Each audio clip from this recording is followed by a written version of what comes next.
Picture this. You've ordered what you think is a simple apple pie, but when it arrives, it's an exotic delicacy that makes your neighbors wrinkle their noses in disgust. Most people would send it back. But what if that strange dish turned out to be the most extraordinary thing you'd ever tasted? What if rejecting it meant losing something irreplaceable forever? Before we jump back in, tell us where you're tuning in from. And if this story touches you, make sure you're subscribed, because tomorrow I've saved something extra special for you. The morning mist clung to the Colorado mountains like a silk veil as Marcus Thompson adjusted his collar for the third time in 10 minutes. His weathered hands, more accustomed to handling cattle in contract negotiations than delicate fabrics, fumbled with the pearl buttons of his finest white shirt. The mirror in his bedroom reflected a man trying to shed 45 years of bachelor habits in a single morning, and the result was less than convincing. Outside his window, the Thompson Ranch sprawled across the valley floor with the quiet confidence of established prosperity. The main house, built of sturdy pine and local stone, stood 2 stories tall with a wraparound porch that had weathered 15 Colorado winters. Beyond it, the barn housed his prize breeding stock, and further still, his cattle dotted the meadows like dark punctuation, marks against the golden grass. Everything spoke of success, stability, and the kind of life that should attract a sensible woman seeking security. Marcus had spent the previous evening preparing the house with an attention to detail that would have surprised anyone who knew him. The parlor had been dusted, the kitchen scrubbed until the copper pots gleamed, and fresh flowers from Sarah May's garden now graced the dining room table. He'd even convinced his young hired help to bake fresh bread, though her attempts at anything beyond basic frontier fare often ended in disappointment. The aroma of slightly burned loaves now competed with the coffee brewing on the stove, creating an atmosphere of domestic preparation that felt both hopeful and artificial. The letter from Isabella Chun had arrived 3 weeks ago, written in elegant script that suggested education and refinement. She'd responded to his advertisement in the San Francisco newspaper with a photograph that showed a delicate woman with intelligent eyes and a reserved smile. Her correspondence revealed she was 28, recently arrived from Canton with her family, and seeking a husband who could provide stability and respect. She'd mentioned her skills in household management and cooking, promising to bring comfort and order to his bachelor existence. What Marcus hadn't expected, and what her letters had failed to mention, was the small detail that would soon turn his orderly expectations upside down. Isabella's idea of household cooking differed dramatically from anything Millbrook, Colorado, had ever experienced.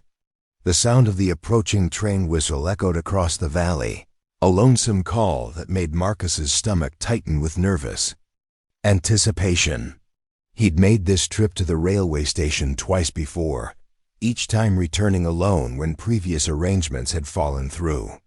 The first woman had taken one look at the isolated ranch and immediately requested return passage to Denver.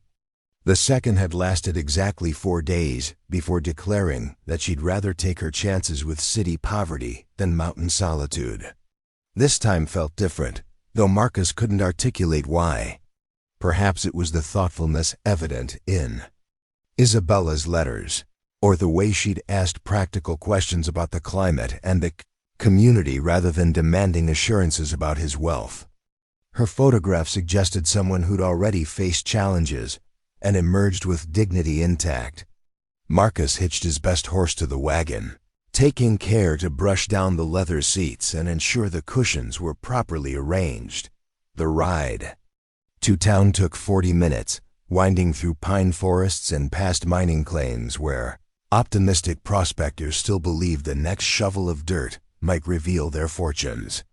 Millbrook's main street stretched before him like a scene from every frontier town in the territory, complete with wooden sidewalks, hitching posts, and the perpetual dust that seemed to settle on everything despite the morning's mist. Old Pete emerged from his general store to wave as Marcus passed, his curiosity barely concealed behind a facade of casual interest. The entire town knew about today's arrival, and speculation had been running wild in the saloon and at church gatherings for weeks.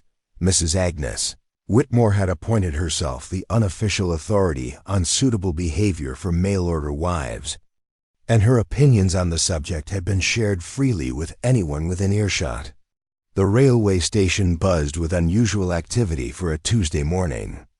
In addition to the regular freight and mail delivery, today's westbound train carried passengers, a rarity that had drawn several townspeople to witness the event. Marcus recognized Dr. Catherine Mills discussing something earnestly with Father Miguel Santos near the platform, while Mrs. Whitmore held court with a cluster of local women whose interest in the proceedings was thinly disguised as casual shopping at the depot's small mercantile. When the train's whistle announced its final approach, Marcus felt his mouth go dry. Steam billowed from the locomotive as it ground to a halt with the screech of metal and the hiss of released pressure. The conductor emerged first, consulting his pocket watch with professional efficiency, followed by two traveling salesmen and an elderly woman clutching a carpet bag. Then Isabella appeared. She stepped down from the passenger car with the careful grace of someone accustomed to managing long skirts and uncertain footing. But it was immediately clear that she was nothing like what Marcus had prepared himself to receive. Her traveling dress was beautifully tailored in deep blue wool, but it was cut in a style that suggested foreign influence. Her dark hair was arranged in an elaborate style that incorporated small jade ornaments, and she carried herself with the poise of someone comfortable in her own skin, despite being surrounded by strangers in an unfamiliar place. What truly caught Marcus's attention, however, was the young boy who emerged behind her. Perhaps 12 years old, he shared Isabella's delicate features, but his eyes held the wariness of someone much older. He carried a small trunk with both hands, staying close to Isabella's side as she scanned the platform with obvious uncertainty. Marcus approached slowly, removing his hat as he drew near. "Miss Chun? I'm Marcus Thompson." Isabella's smile was genuine but reserved as she extended a gloved hand. "Mr. Thompson, thank you for meeting us." Her English carried a slight accent that made her words sound carefully chosen. "This is my brother Tommy. I hope you don't mind that he's accompanied me. Our circumstances changed suddenly, and I couldn't leave him behind."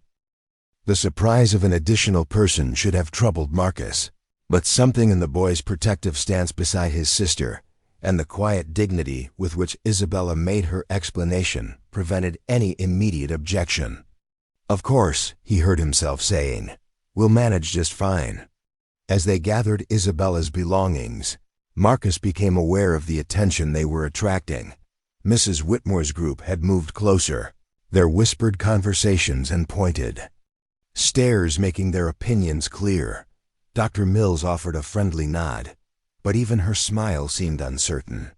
The general atmosphere felt charged with curiosity and something less welcoming that Marcus couldn't quite identify.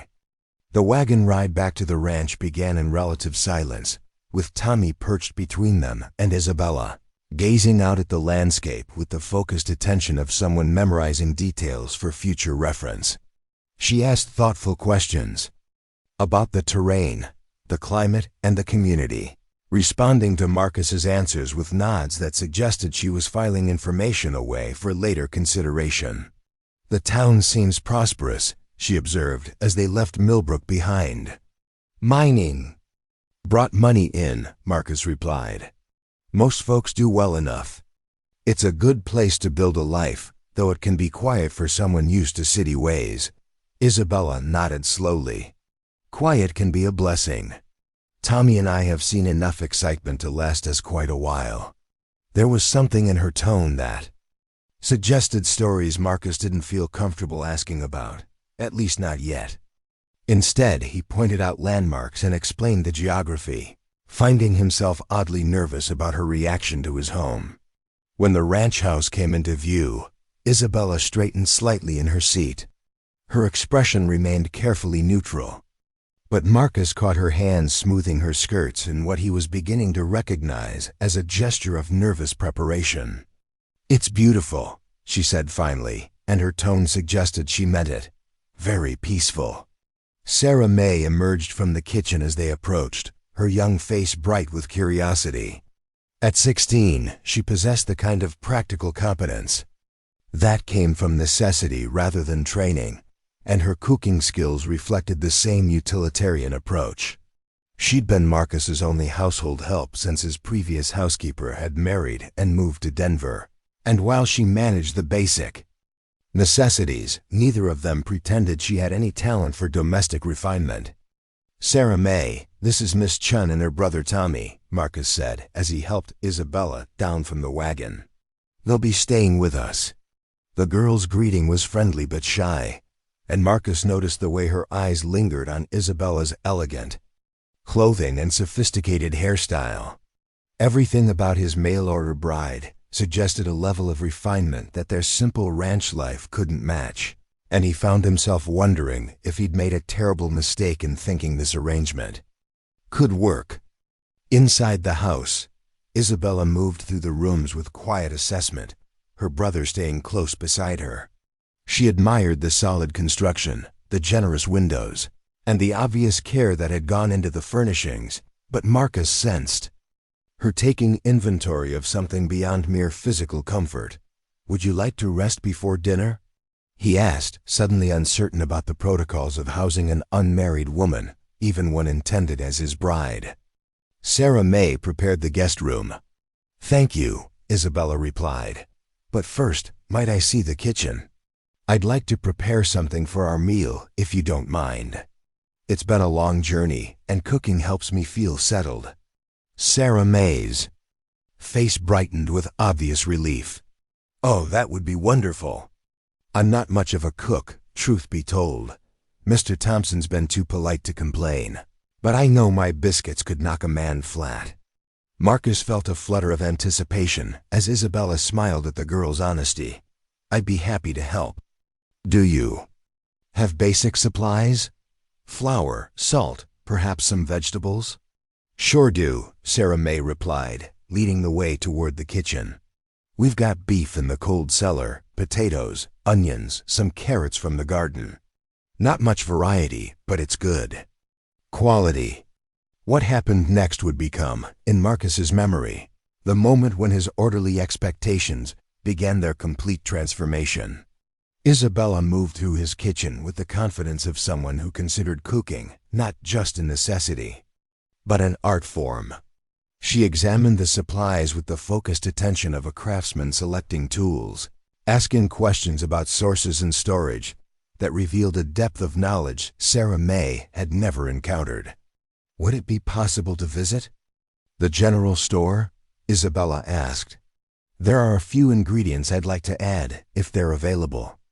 Marcus agreed readily, curious about what she might consider necessary, and an hour later found himself standing in Old Pete's store watching Isabella examine the limited selection of spices and preserved goods with the intensity of a prospector panning for gold.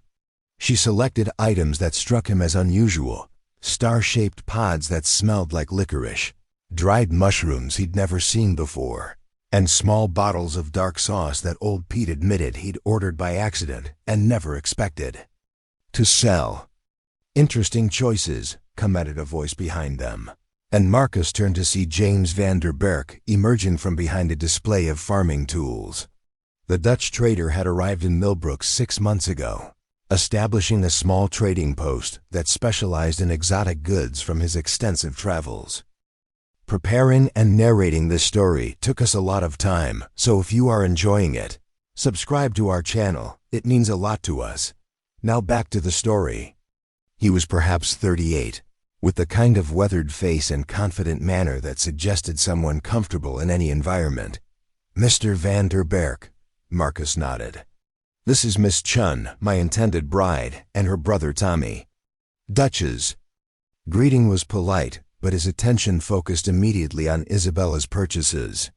"You have an excellent eye," he said to her.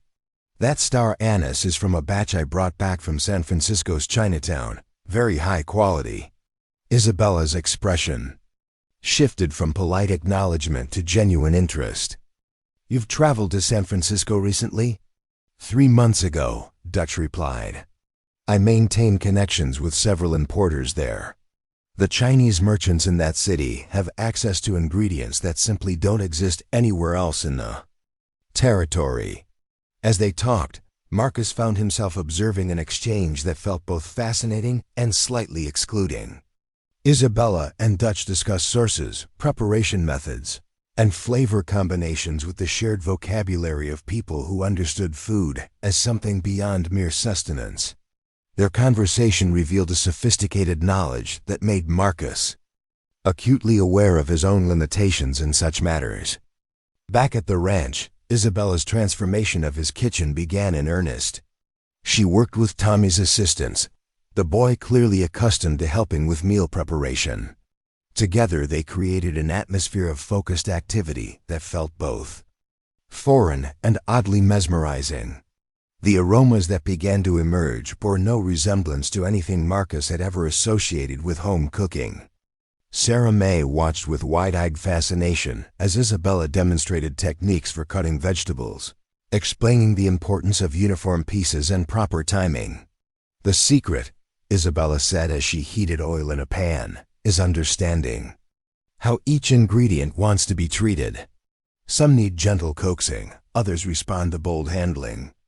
The first dish she prepared was relatively simple, strips of beef stir-fried with vegetables in a sauce that combined the star anise with soy sauce and rice, wine she'd brought in her personal belongings. The cooking process filled the kitchen with layers of aroma that built upon each other like musical harmonies, creating something Marcus had never experienced in his own home.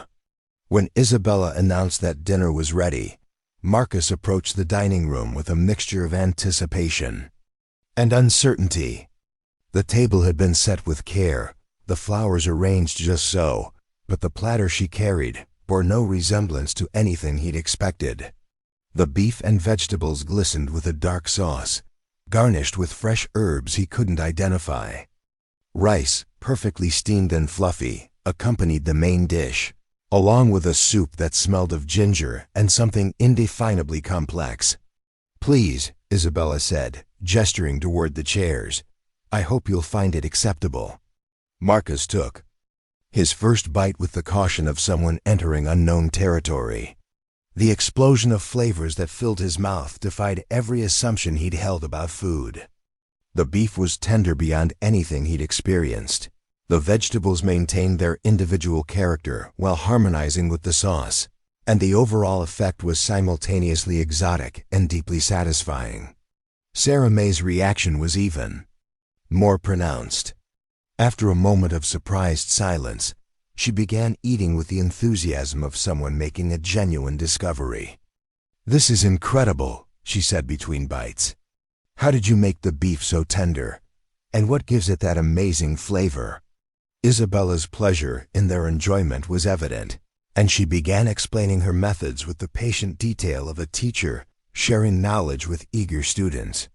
She talked about marinades, cooking temperatures, and the way different spices interacted to create complex flavors that enhanced rather than masked the natural taste of the ingredients.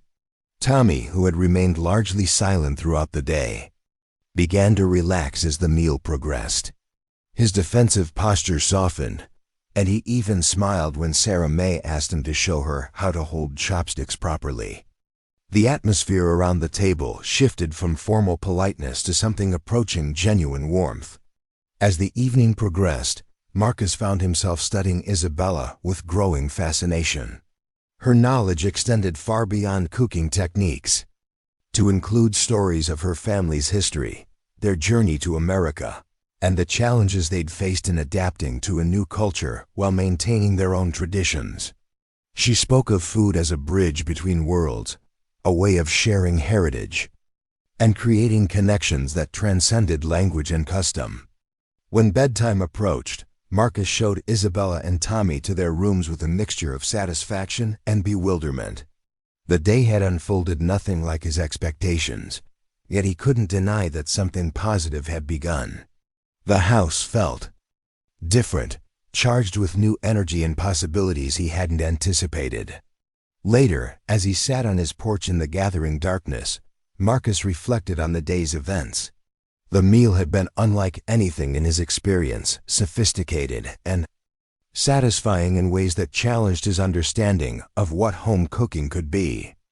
Isabella herself was proving to be far more complex and interesting than her letters had suggested, bringing knowledge and skills that elevated his simple ranch life to something approaching refinement.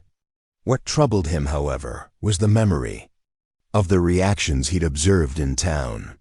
The stares, the whispered conversations, the general atmosphere of suspicion directed toward Isabella's obvious foreignness. Millbrook was not a cosmopolitan place, and its residents' experience with diversity was limited to the occasional traveling salesman or seasonal worker. Isabella's elegant differences, from her appearance to her customs, would likely provoke reactions that ranged from curiosity to outright hostility. As if summoned by his thoughts, the sound of hoofbeats approached through the darkness. Dr. Catherine Mills emerged from the shadows, her medical bag slung across her saddle horn and her expression serious in the moonlight. "Marcus," she called, as she dismounted. "I hope you don't mind the late visit, but I wanted to speak with you privately." They settled on the porch steps, and Catherine's directness cut through any pretense of casual conversation. "Your bride caused quite a stir in town today. Agnes Whitmore has already called an emergency meeting of the Women's Auxiliary to discuss what she calls maintaining community standards." Marcus felt his stomach tighten. What kind of standards? "The kind that make life difficult for anyone who doesn't fit established patterns," Catherine replied grimly. "Agnes has decided that Isabella represents a threat to what she calls Christian domestic values, and she's not shy about sharing that opinion." The implications of Catherine's warning settled over Marcus like a cold blanket. He'd been so focused on his own adjustment to Isabella's unexpected qualities that he'd underestimated how the community might react to her presence. Millbrook's social dynamics could be harsh toward outsiders, and Isabella's foreign background would make her an easy target for prejudice and exclusion. "What do you suggest?" Marcus asked. Catherine was quiet for a moment, considering her words carefully. "Give her time to prove herself, but be prepared for resistance. Agnes has influence, and she's not above using it to make life uncomfortable for people she disapproves of. Isabella seems like a remarkable woman, but remarkable women often face challenges that ordinary ones don't." As Catherine rode back toward town, Marcus remained on the porch, his mind churning with conflicting thoughts. The day had shown him possibilities he'd never imagined, but it had also revealed complications he hadn't anticipated. Isabella's cooking had been extraordinary, her knowledge impressive, and her presence had already begun to transform his home in ways that felt promising. Tomorrow would bring new challenges, he was certain. The community's reaction to Isabella would test both her resilience and his commitment to their arrangement. But tonight, with the lingering aromas of her cooking still drifting from the kitchen, and the memory of her quiet confidence fresh in his mind, Marcus felt something he hadn't experienced in years, the anticipation of genuine change. The mountains stood silent around the ranch, their peaks etched against the star-filled sky, and in their stillness, Marcus sensed the pause before transformation. Whatever came next, he was certain his orderly bachelor existence was about to become infinitely more complicated and perhaps infinitely more rewarding. The dawn brought with it the crisp mountain air that Isabella had already begun to associate with her new home, but it also carried something else entirely, the unmistakable sound of multiple horses approaching the ranch at a pace that suggested urgency rather than social calling. She stood at the kitchen window, her hands wrapped around a cup of jasmine tea she'd prepared from her personal stores, watching as a group of women in their finest riding habits emerged from the morning mist like an advancing army. Mrs. Agnes Whitmore led the procession with the bearing of a general inspecting conquered territory. Behind her rode three other women Isabella recognized from the previous day's curious stares at the railway station. their expressions uniformly set in lines of determined disapproval. The sight made Isabella's stomach clench with familiar dread, the same sensation she'd experienced countless times when facing the judgment of those who saw her heritage as a personal affront to their comfort. Marcus emerged from the barn, his face registering surprise and something approaching alarm as he recognized the visitors. He moved toward them with the cautious gait of a man approaching a rattlesnake, his normal confidence replaced by obvious wariness. Isabella watched the exchange through the window, unable to hear the words, but reading the body language with the skill of someone who'd learned to recognize hostility in all its forms. The conversation lasted perhaps 10 minutes, during which Mrs. Whitmore gestured repeatedly toward the house while maintaining the kind of rigid posture that suggested moral authority. Marcus's responses appeared increasingly strained, and Isabella noticed the way his hands clenched and unclenched at his sides, a gesture she was beginning to recognize as his reaction to stress or frustration. When the women finally departed, their mission apparently complete, Marcus stood in the yard for several long moments before turning toward the house. His expression when he entered the kitchen carried the weight of uncomfortable news, and Isabella braced herself for whatever judgment had been delivered. "That was Mrs. Whitmore and the women's auxiliary," he said without preamble, his voice carrying a controlled anger that seemed directed more at the situation than at her. "They've taken it upon themselves to express concerns about your presence in the community." Isabella set down her teacup with deliberate care, her movements betraying none of the turmoil his words created. "What kind of concerns?" Marcus struggled for a moment, clearly uncomfortable with repeating opinions he didn't share.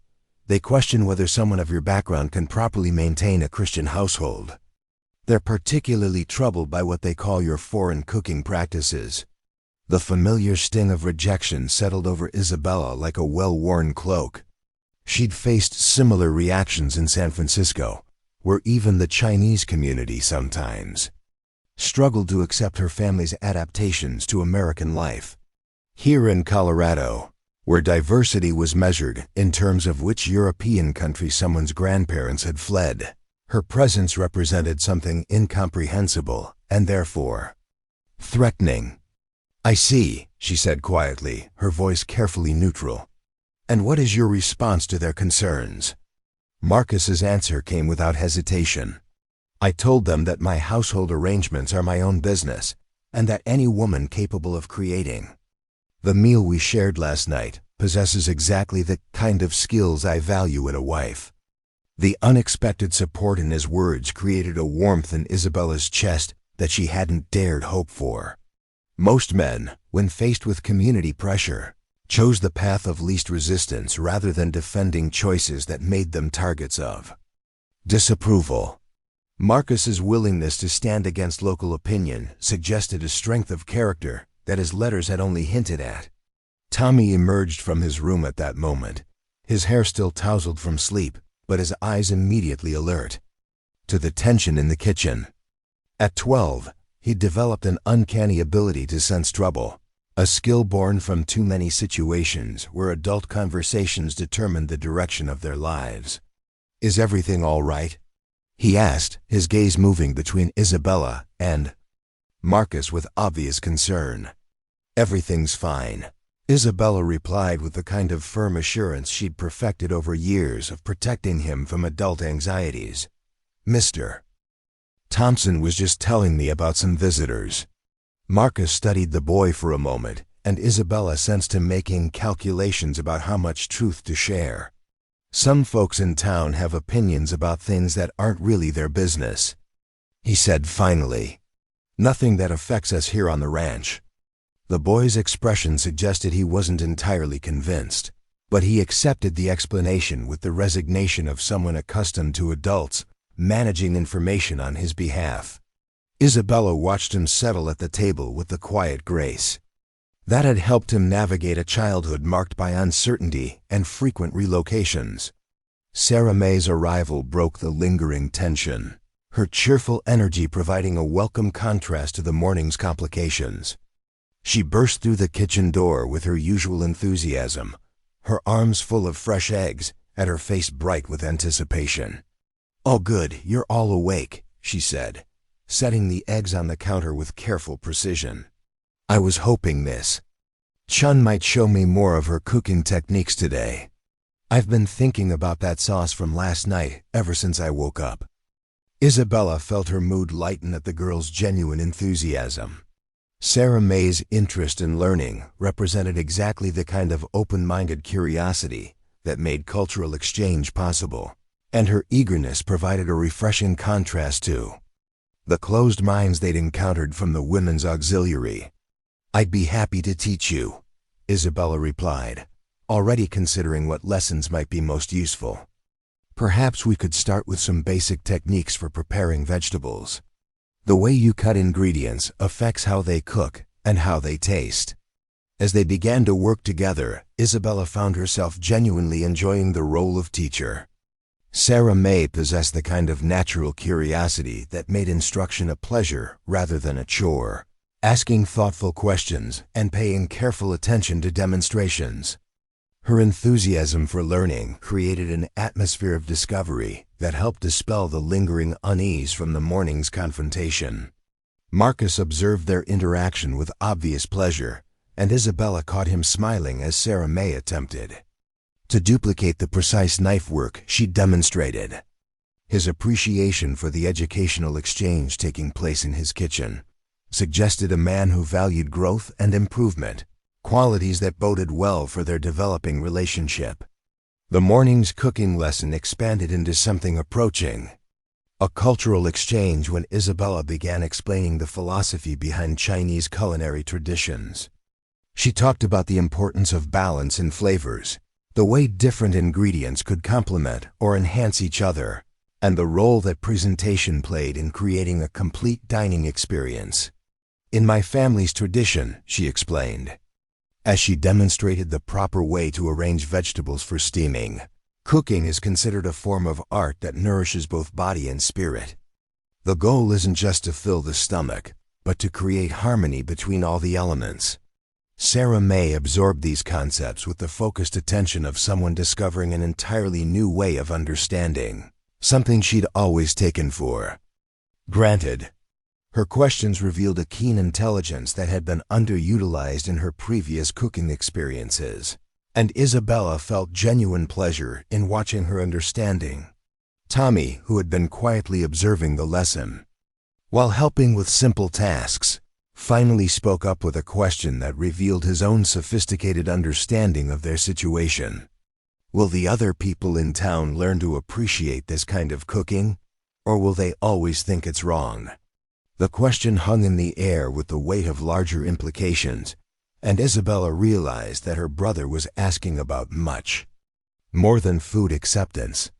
He was questioning whether they would ever find genuine belonging in this community, or whether they would always remain outsiders whose presence was tolerated rather than welcomed. Marcus answered before Isabella could formulate a response. "Some people fear what they don't understand," he said thoughtfully. "But others are willing to learn, especially when they're shown something that improves their lives.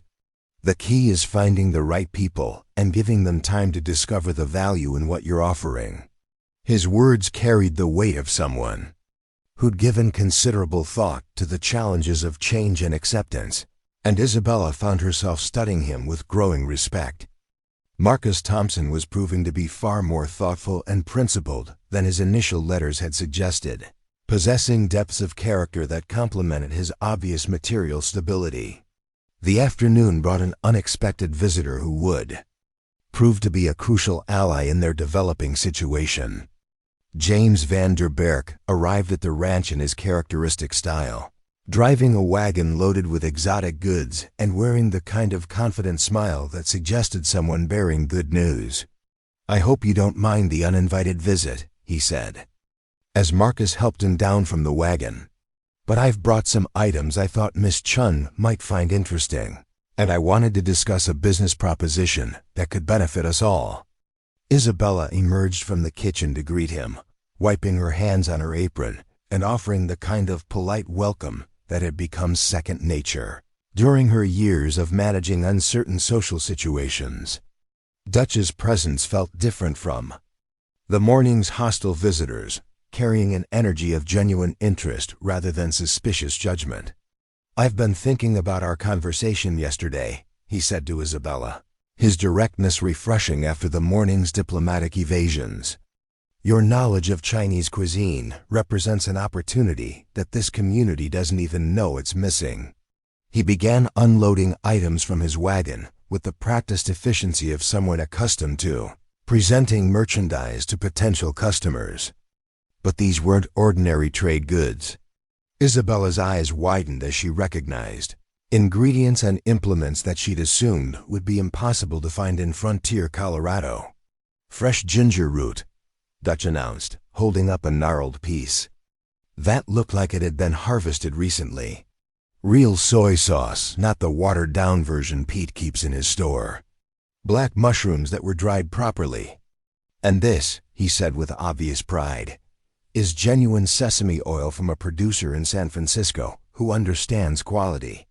Isabella's hands trembled slightly as she examined the ingredients, recognizing quality that exceeded what she'd been able to find even in San Francisco's Chinatown. The availability of such materials would transform her cooking possibilities, allowing her to create dishes that truly represented her family's culinary heritage, rather than compromised versions adapted to available substitutes. "How is this possible?" she asked, unable to hide her excitement. "These ingredients are difficult to find even in major cities." Dutch's smile broadened with obvious satisfaction. "I maintain relationships with importers throughout the West Coast, and I've learned that the Chinese merchants in San Francisco are eager to expand their distribution networks. They're looking for reliable partners in smaller communities, people who understand the value of their products." As he spoke, Isabella began to understand the business proposition he'd mentioned. Dutch wasn't just offering to supply her with ingredients for personal use. He was suggesting a partnership that could introduce Chinese cuisine to the broader community while creating profit for all involved. "What exactly are you proposing?" Marcus asked, his tone suggesting genuine interest rather than mere politeness. Dutch turned to address both of them, his expression becoming more serious as he outlined his vision. "Miss Chun possesses knowledge and skills that represent genuine value in a community like Millbrook. People here work hard. They have money to spend on quality goods, but they've never been exposed to the kind of culinary sophistication she can provide." He gestured toward the ingredients he'd displayed. "I can supply the materials she needs to cook authentic Chinese dishes. She can prepare meals that will open people's minds to new possibilities. And together, we can create a market for something this town doesn't even know it wants yet." Isabella felt her pulse quicken as she considered the implications of his proposal.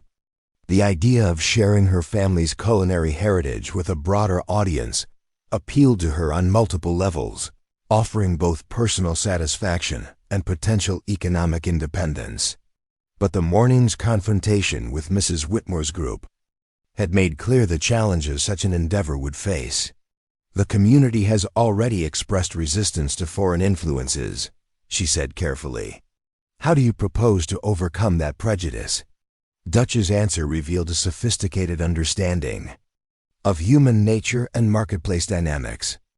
Prejudice often crumbles in the face of genuine quality and obvious benefit. People who claim to hate foreign food have usually never tasted authentic examples of it. Once they experience the real thing, prepared properly with quality ingredients, their objections tend to disappear. Marcus had been listening with growing interest, and Isabella could see him evaluating the proposal from multiple angles. His business experience had apparently taught him to recognize opportunity even when it came in unexpected forms. "What would you need from us?" Marcus asked. "Initially, just the chance to prove the concept," Dutch replied. "Miss Chun prepares a meal using the ingredients I've brought. We invite a carefully selected group of people to experience it. Those who appreciate quality will spread word to others, and gradually we build acceptance through demonstrated value, rather than argument. The plan possessed the kind of elegant simplicity that appealed to Isabella's practical nature, but she remained conscious of the risks involved. Failure wouldn't just mean disappointed business hopes. It could cement the community's resistance to her presence and make their long-term settlement in Millbrook even more difficult. "Who would you invite to this demonstration?" she asked. Dutch's answer revealed careful consideration of local social dynamics. "Dr. Mills, certainly. She's educated, traveled, and respected. Father Santos, who's proven himself open to new ideas. A few of the more successful businessmen who can afford quality and aren't afraid of innovation. People whose opinions carry weight and whose endorsement could influence others." As they discussed the details of the proposal, Isabella found herself caught between excitement and apprehension.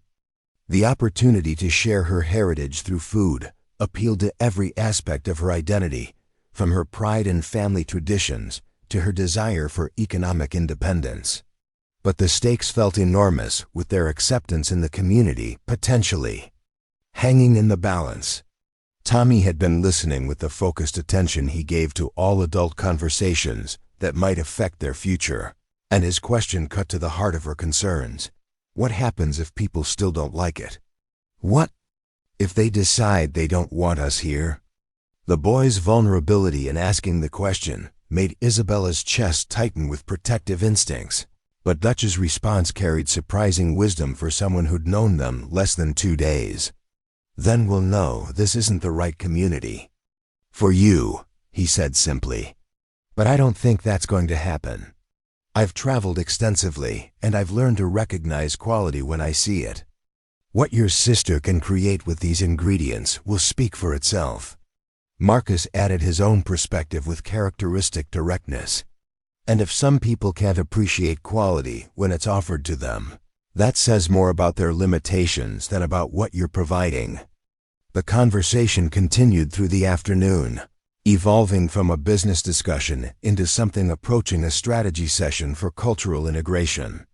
Dutch shared insights from his travels about how different communities had adapted to new influences, while Marcus contributed his understanding of local personalities and social dynamics. Isabella found herself increasingly impressed by both men's thoughtfulness and genuine commitment to making the venture succeed. Neither treated her knowledge as a novelty or curiosity. Instead, they recognized it as a valuable resource that could benefit the entire community if properly introduced. As evening approached, Isabella made a decision that surprised even herself with its boldness. "I'd like to prepare a meal tonight," she announced. "Not a simple demonstration, but a complete dinner that truly represents what Chinese cuisine can be when prepared properly with quality ingredients." Dutch's face lit up with obvious enthusiasm. "Using the ingredients I've brought?" "All of them," Isabella confirmed. "And I'd like to invite the people you mentioned. Not as customers or test subjects, but as guests who deserve to experience something exceptional." Marcus looked surprised by her sudden decisiveness, but his expression quickly shifted to admiration. "Are you certain? That's a significant undertaking. On short notice." Isabella's answer came from a place of confidence she hadn't accessed in months. "I've been preparing for this opportunity my entire life, even when I didn't know what form it would take. If we're going to do this, we should do it properly." The next few hours transformed the ranch house into a hive of focused activity. Dutch rode back to town to extend invitations, while Marcus helped Sarah May prepare the dining room for a formal dinner party. Isabella threw herself into the most ambitious cooking project she'd attempted since arriving in Colorado, using Dutch's premium ingredients to create a menu that would showcase the full range and sophistication of her culinary heritage. Tommy appointed himself as her primary assistant, his familiarity with her techniques making him invaluable in managing the complex timing required for multiple dishes. Together they created an atmosphere of intense concentration, working with the synchronized efficiency of people who'd learned to depend on each other completely. As the aromas began to fill the house, Isabella felt a familiar surge of confidence. That came from doing something she knew she excelled at. The combination of premium ingredients and refined techniques was producing results that exceeded even her own expectations, creating dishes that would have been worthy of the finest restaurants. In San Francisco's Chinatown, Sarah May moved between the kitchen and dining room with obvious excitement. Her role expanded from basic helper to crucial coordinator. The girl's enthusiasm for the project had grown throughout the day, and her genuine appreciation for what Isabella was creating provided constant encouragement.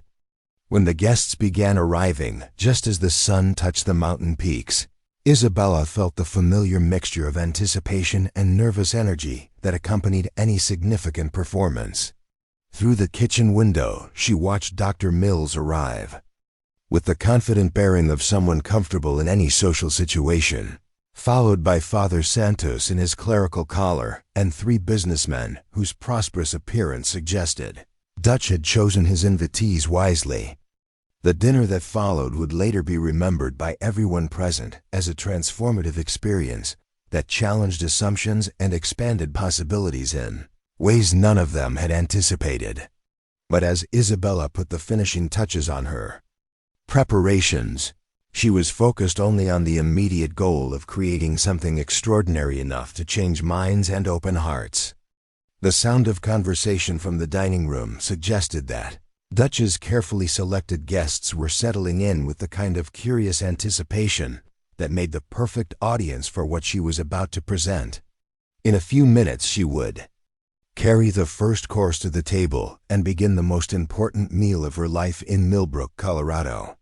Everything she and Tommy had worked for, everything they hoped to build in this new place, would be decided by how well she could translate her heritage into flavors that would speak across cultural boundaries and create understanding where prejudice had previously flourished.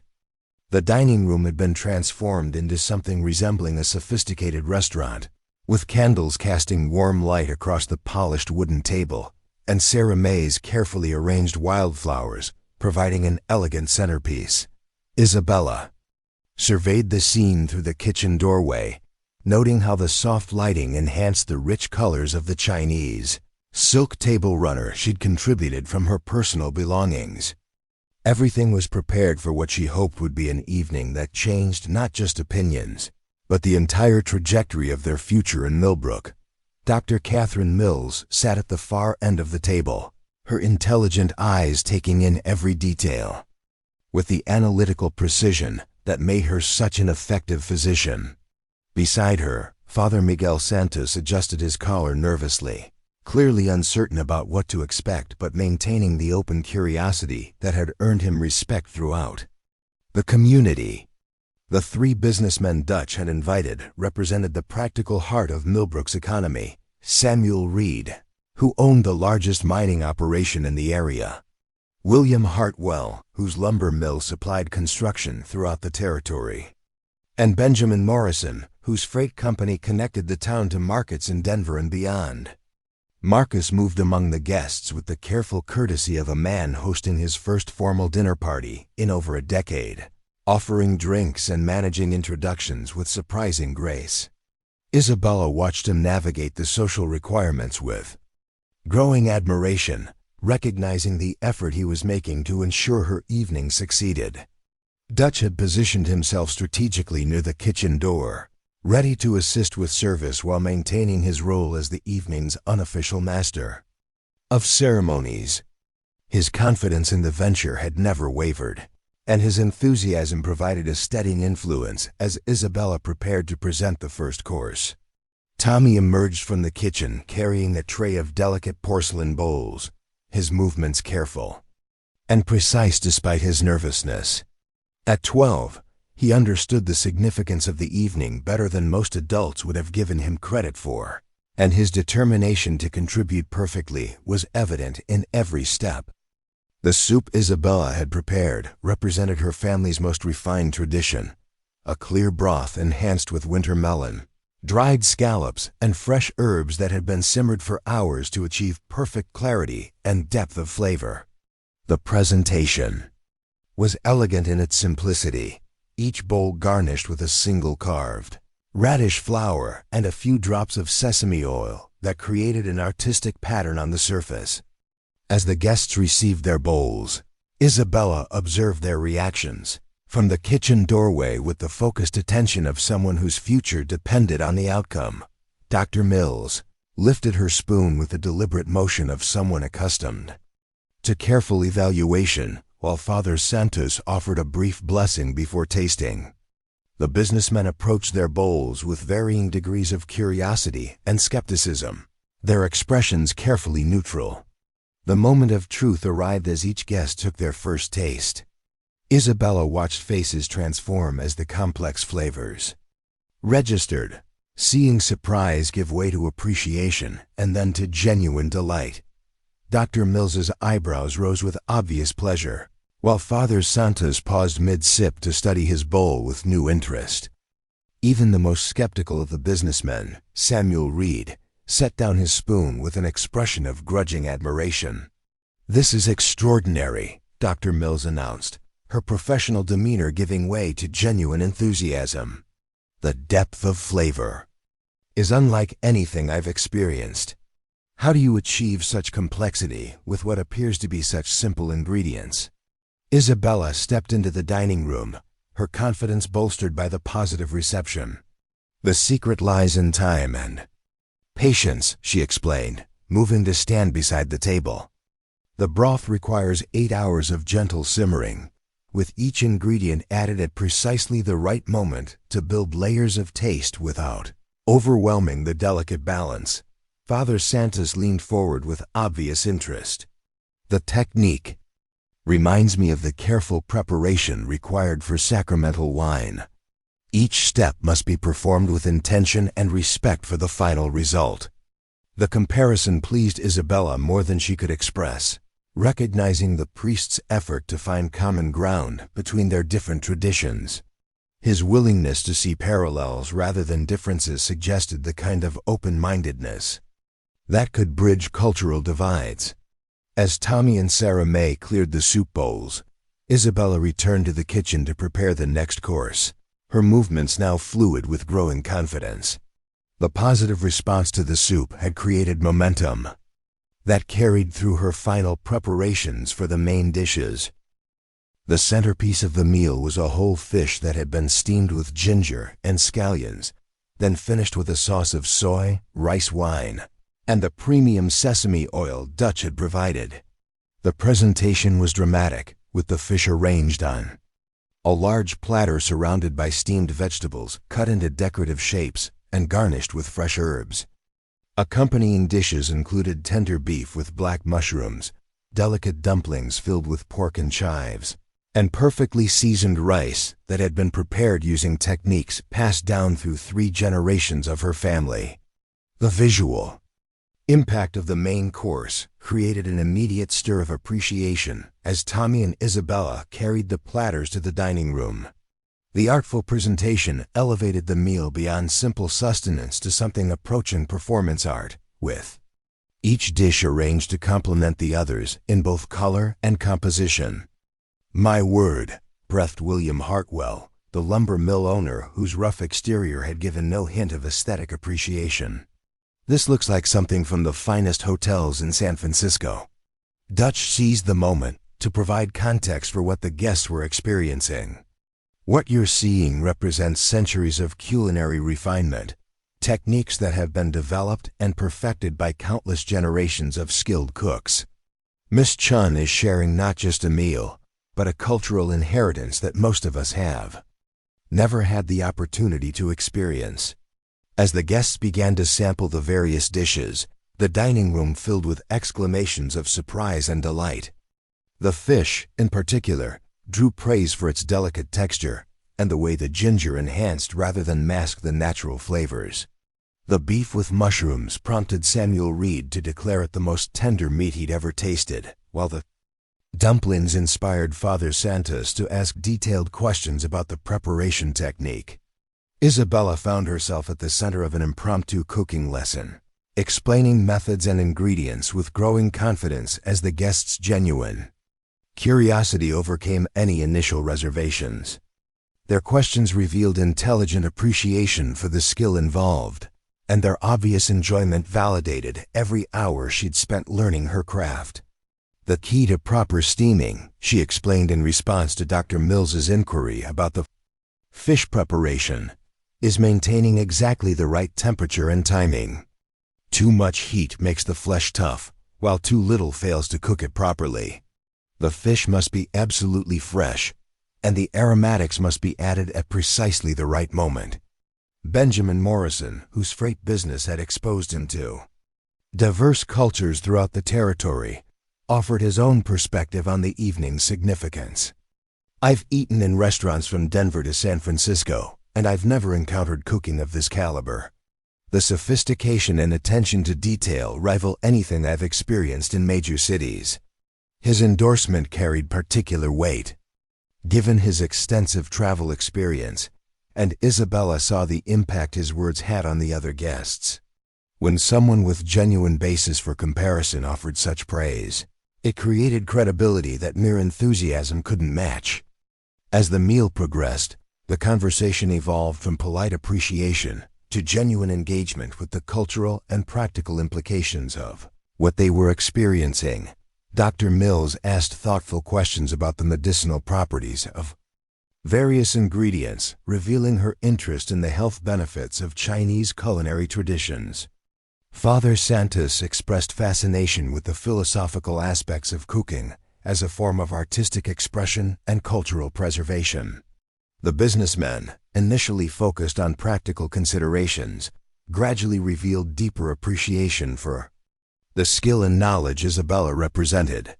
Samuel Reed admitted that he'd never understood how food preparation could require such precise timing and technique, while William Hartwell declared his intention to expand his own understanding of international cuisine. Dutch observed the transformation with obvious satisfaction, recognizing that his carefully planned evening was achieving exactly the results he'd hoped for. The combination of exceptional food, elegant presentation, and Isabella's articulate explanations was creating exactly the kind of appreciation that could overcome prejudice and establish lasting acceptance.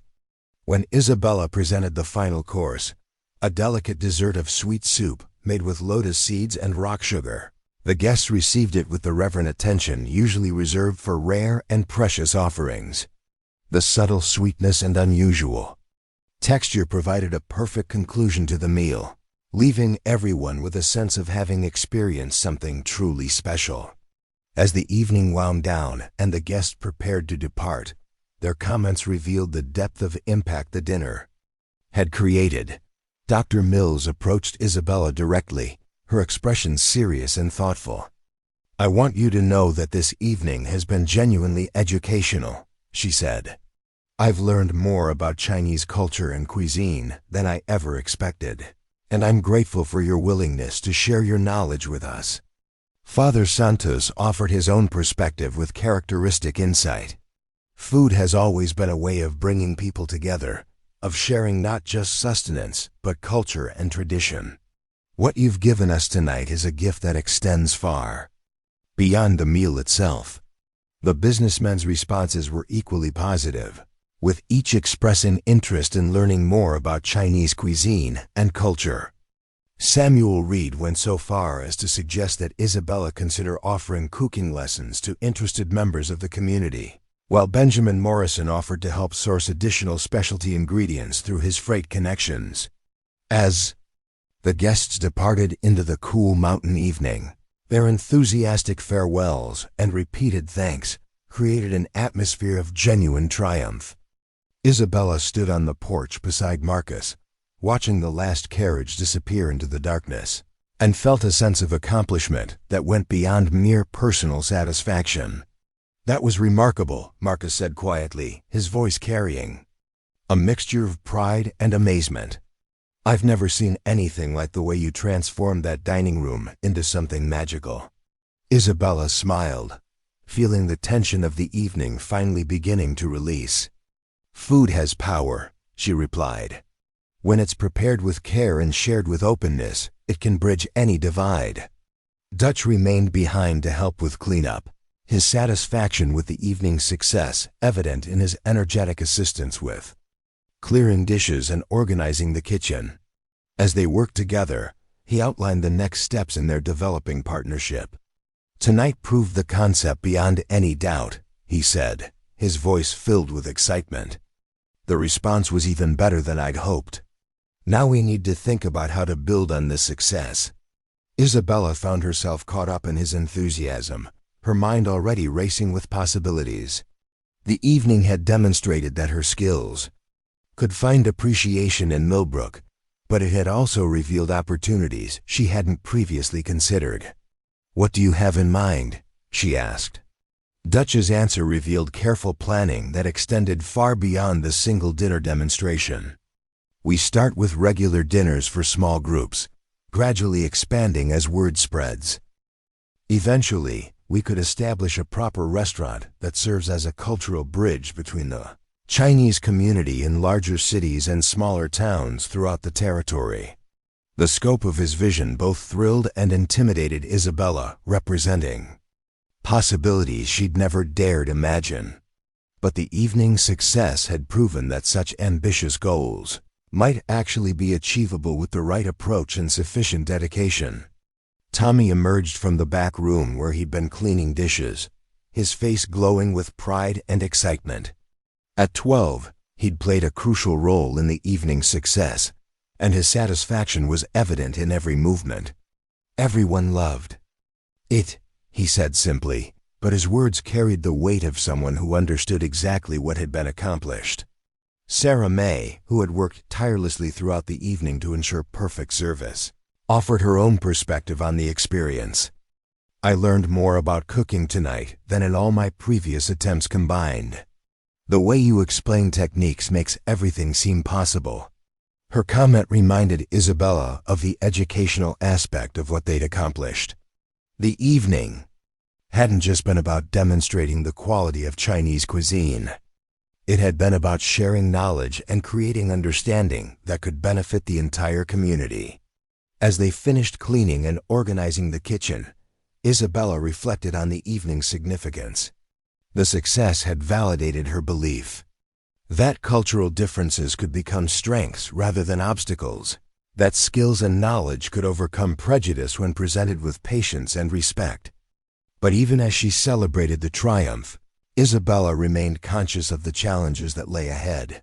Mrs. Whitmore and her allies hadn't been present for the evening's transformation, and their resistance to change would likely intensify rather than diminish in response to Isabella's growing acceptance among influential community members. The real test would come in the days and weeks ahead, as news of the evening's success spread throughout Millbrook and prompted reactions from both supporters and opponents of cultural diversity. Isabella had proven that her cooking could win hearts and minds, but the question remained whether such individual conversions could overcome the broader resistance to change that characterized frontier communities. Marcus seemed to sense her underlying concerns as they stood together in the now quiet kitchen. "This is just the beginning," he said, his voice carrying both reassurance and determination. "What happened here tonight will spread, and it will make a difference." His confidence in their future provided the encouragement Isabella needed to maintain her own optimism. The evening had proven that acceptance was possible, that her heritage could become a source of strength rather than division. Whatever challenges lay ahead, she now knew that she possessed both the skills and the allies necessary to build the life she'd hoped for in Millbrook. The mountain silence settled over the ranch as the last dishes were put away and the participants in the evening's triumph finally sought their rest. But the impact of what had occurred would continue to resonate throughout the community, creating ripples of change that would ultimately determine whether Isabella's bold gamble had secured her future or merely delayed more difficult confrontations. To come, word of the dinner party spread through Millbrook like wildfire through dry timber, but the flames carried two distinctly different sparks. In the saloon and among the mining crews, men spoke with grudging admiration about the exotic meal that had impressed some of the town's most influential citizens. At Morrison's freight office, drivers lingered to hear Benjamin's enthusiastic descriptions of flavors they'd never imagined. Dr. Mills found herself fielding questions about the medicinal properties of ginger and star anise from patients who'd never previously shown interest in anything beyond conventional remedies. But in the parlors where Mrs. Agnes Whitmore held court, the news was received with mounting alarm and indignation. The successful dinner represented exactly the kind of foreign influence she'd been warning against, and Isabella's growing acceptance among respectable citizens threatened everything Agnes believed about maintaining proper community standards. 3 days after the dinner, Agnes convened an emergency meeting of every woman she could convince to attend, transforming her lavishly decorated sitting room into a war council dedicated to what she termed preserving our Christian values against heathen influences. The assembled women represented the social backbone of Millbrook's established families, their collective disapproval capable of making life unbearable for anyone who crossed their unified will. "Ladies," Agnes began, her voice carrying the moral authority she'd cultivated over decades of social leadership, "we face a crisis that threatens the very foundation of our community's character. This Chinese woman has bewitched several of our most prominent men with her exotic cooking, leading them to abandon their appreciation for proper American cuisine." Mrs. Prudence Ashford, whose husband owned the town's only bank, nodded vigorously in agreement. Samuel came home raving about tender beef and delicate fish, completely forgetting that good honest pot roast has sustained American families for generations. "It's as if she's cast some kind of spell over him." The meeting continued for over an hour, with each woman contributing her own concerns about Isabella's influence and its potential consequences for their community's moral fiber. They spoke of strange aromas drifting from the Thompson Ranch, of unnatural cooking methods that violated traditional domestic practices, and of the dangerous precedent being set by accepting foreign customs as equal to American traditions. Agnes had prepared for this moment with characteristic thoroughness, having spent the previous days researching legal and social mechanisms that might be employed to address what she viewed as a growing threat to community standards. Her solution, when she finally revealed it, demonstrated both cunning and determination. "I've been corresponding with officials in Denver," she announced, producing a letter from her reticule with theatrical precision. "The territorial government has established guidelines for communities seeking to maintain cultural uniformity, and there are legal precedents for restricting activities that undermine established social norms." The letter she displayed bore official seals and formal language that impressed the assembled women, though its actual contents were somewhat less dramatic than Agnes's presentation suggested. The territorial authorities had indeed established frameworks for community standards, but these were generally applied to saloons and gambling establishments rather than domestic cooking practices. Nevertheless, Agnes's interpretation of the regulations provided exactly the kind of official backing her campaign required. She outlined a plan that involved formal complaints to territorial officials, organized boycotts of any business that supported Isabella's cultural activities, and social ostracism of community members who continued to encourage what she termed un-American practices. The women left the meeting energized by their sense of righteous purpose and armed with specific instructions for implementing Agnes's strategy. Within hours, the campaign had begun in earnest, with whispered conversations in shops, pointed snubs at church, and increasingly vocal criticism of anyone who dared express appreciation for Isabella's cooking. Marcus first became aware of the organized opposition when old Pete approached him outside the general store, with obvious discomfort written across his weathered features. The elderly shopkeeper had always maintained strict neutrality in community disputes, making his obvious distress all the more significant. "Marcus," Pete said quietly, glancing around to ensure they weren't overheard, I've been asked to stop carrying those special ingredients Dutch has been ordering for Miss Chun. Mrs. Whitmore and her ladies have made it clear that they consider such items inappropriate for a Christian community. The implications of Pete's message struck Marcus with immediate clarity. If the town's only general store refused to stock ingredients Isabella needed, her ability to continue cooking authentic Chinese cuisine would be severely compromised. More importantly, the organized nature of the boycott suggested a level of opposition that went far beyond individual prejudice. "What exactly did they threaten you with?" Marcus asked, his voice carefully controlled despite his growing anger. Pete's answer revealed the sophisticated nature of Anna's campaign. "Nothing direct, you understand. Just suggestions that businesses supporting foreign influences might find themselves lacking customers when people had choices about where to spend their money." The economic pressure represented a form of warfare that could be devastatingly effective in a small community where business relationships often determine survival. Pete's store depended on the patronage of established families, and their collective boycott could easily destroy his livelihood.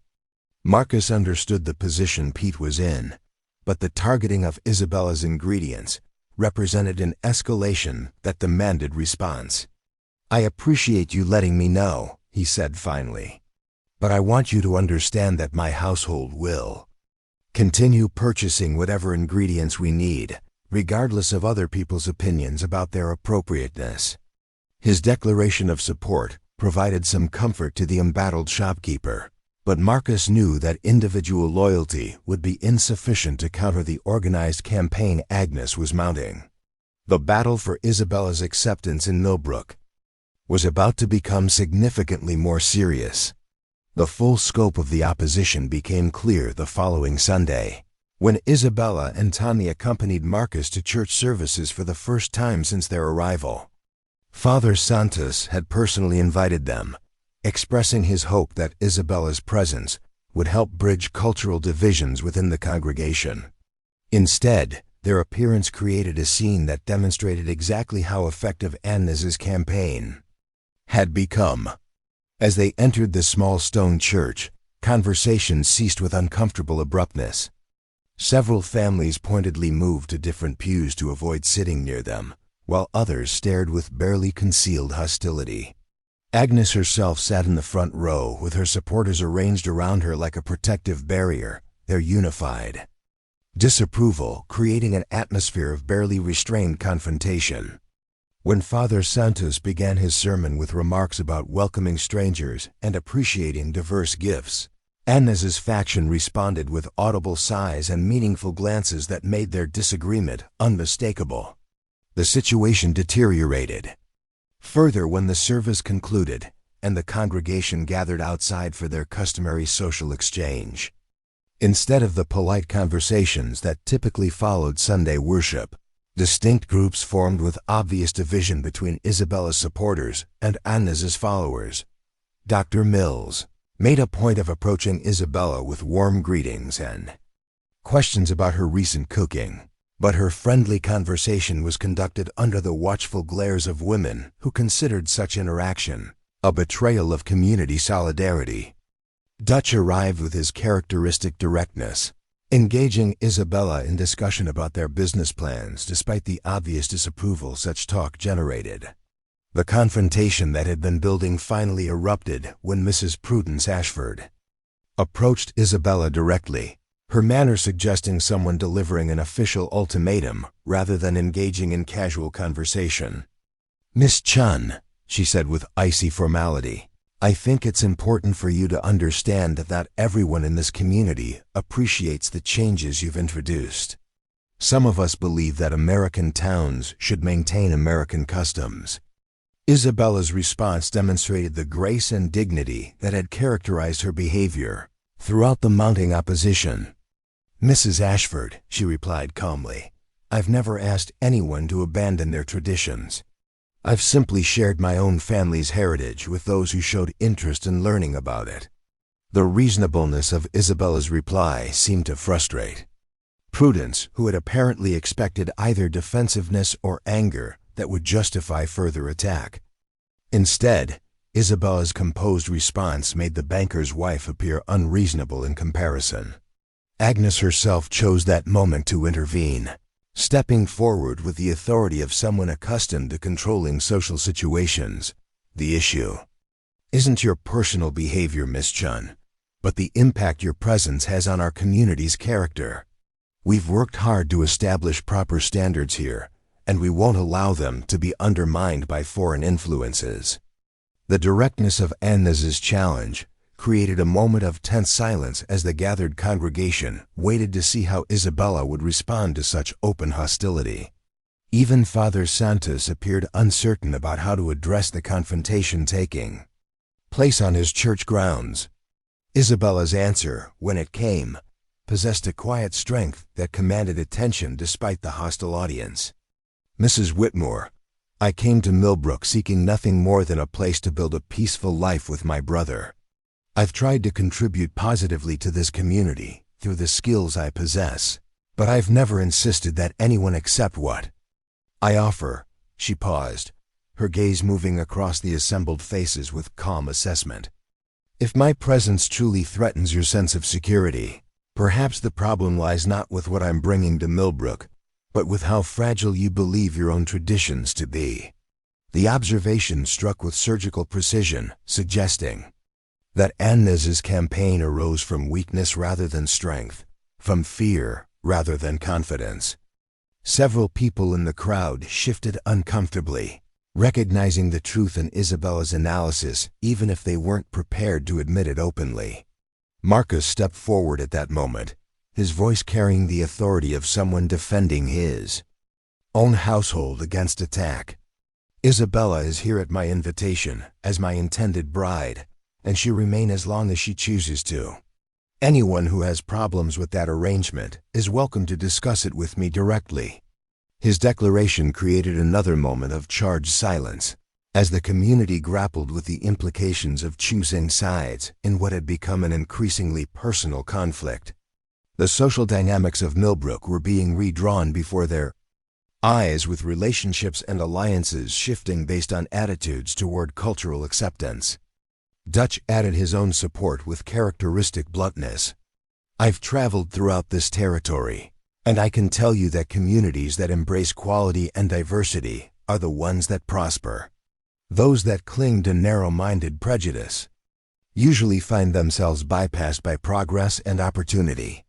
The economic implications of his warning weren't lost on the assembled businessmen, several of whom had been wavering between personal appreciation for Isabella's cooking and concern about community harmony.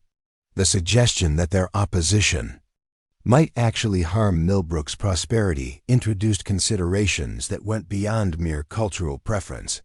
Dr. Mills contributed her perspective as someone whose professional standing gave her opinions particular weight.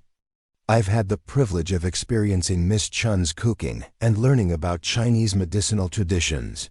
The knowledge she possesses could benefit our entire community, but only if we're wise enough to appreciate it rather than fear it. The support from respected community members began to shift the dynamic of the confrontation, creating visible cracks in Agnes's unified opposition. Several women who had initially seemed committed to the campaign began exchanging uncertain glances, while some of the men nodded approvingly at Dutch's economic arguments. Father Santos finally found his voice, using his authority as spiritual leader to address the broader implications of the conflict.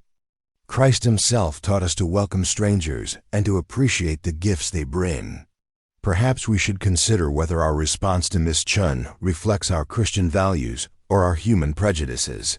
His intervention carried particular weight because of his generally conservative reputation, and his support for cultural acceptance created permission for others to reconsider their positions. The tide of public opinion was beginning to turn, but Agnes was far from defeated. "Fine words and noble sentiments," she declared, her voice rising with indignation. "But the practical reality is that this woman represents changes that threaten everything we've built here." If we allow foreign customs to take root, where does it end?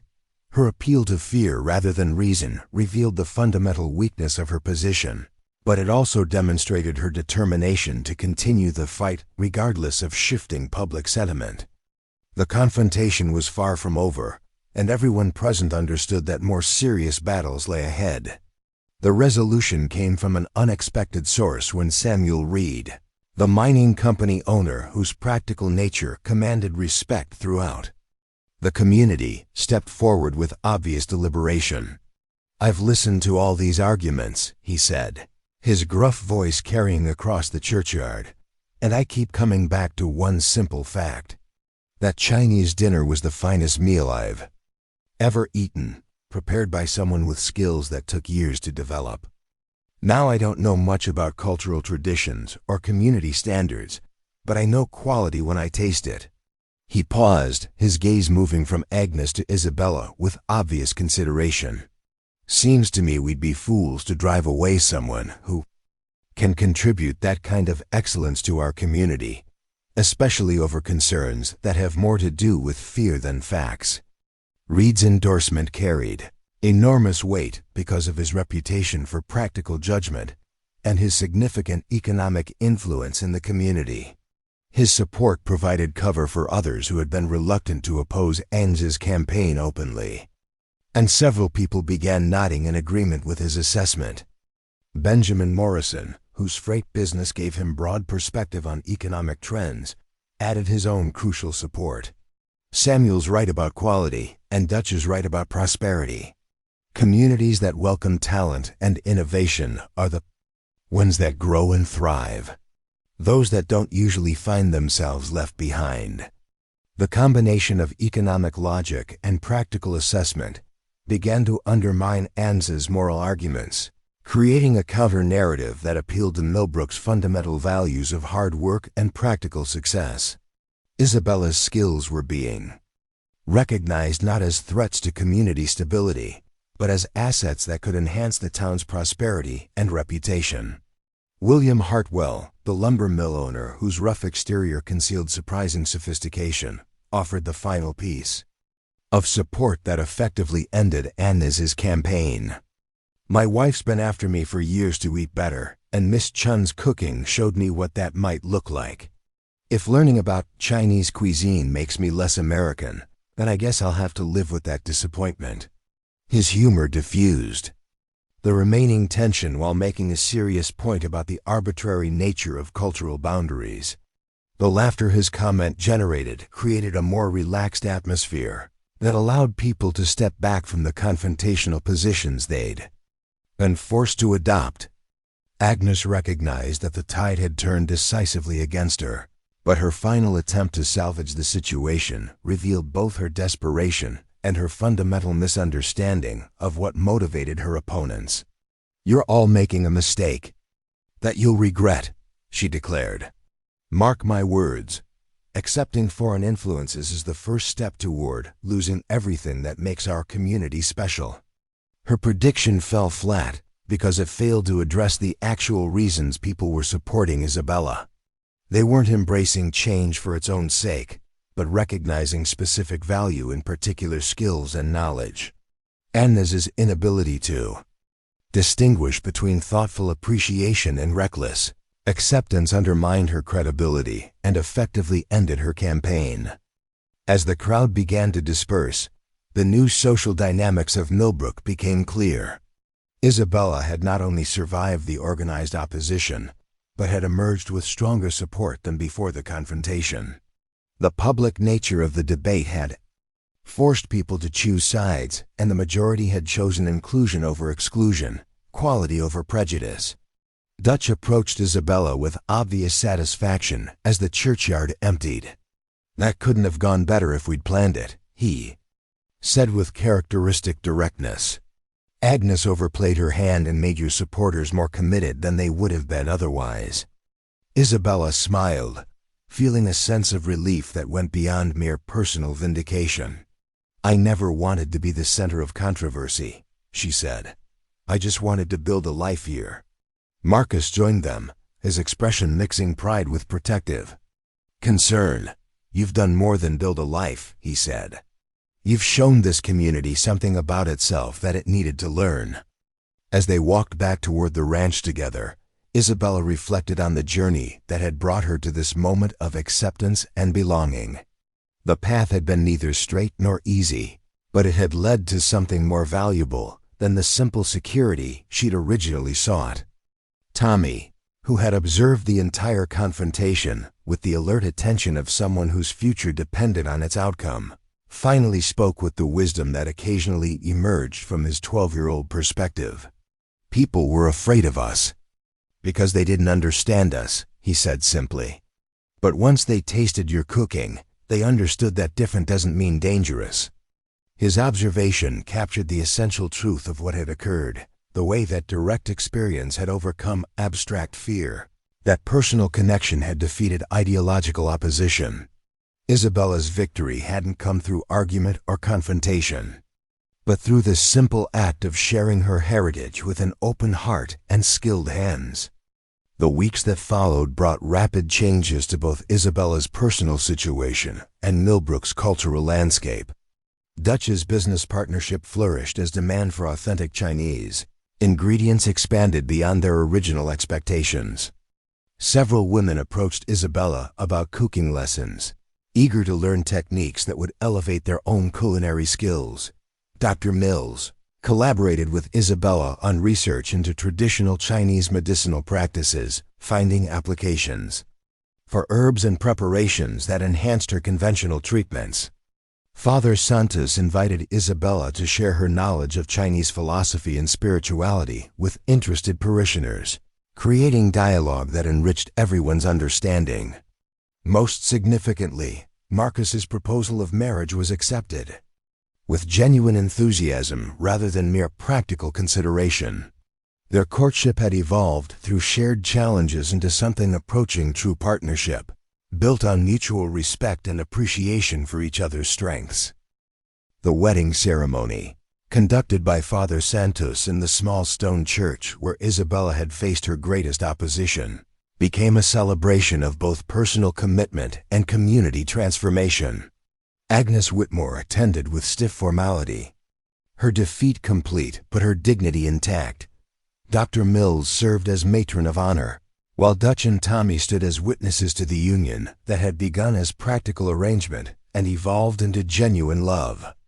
The reception feast, prepared by Isabella with assistance from several women who had become her students, showcased the full range of Chinese culinary traditions adapted to Colorado ingredients and frontier conditions. The menu bridged cultures while maintaining authenticity, creating something entirely new while honoring ancient traditions. As the celebration continued into the evening, with children playing in the ranch yard and adults sharing stories under the mountain stars, Isabella found herself reflecting on the unexpected turns her life had taken. She had come to Millbrook, seeking security, and found instead a home where her heritage was valued rather than merely tolerated.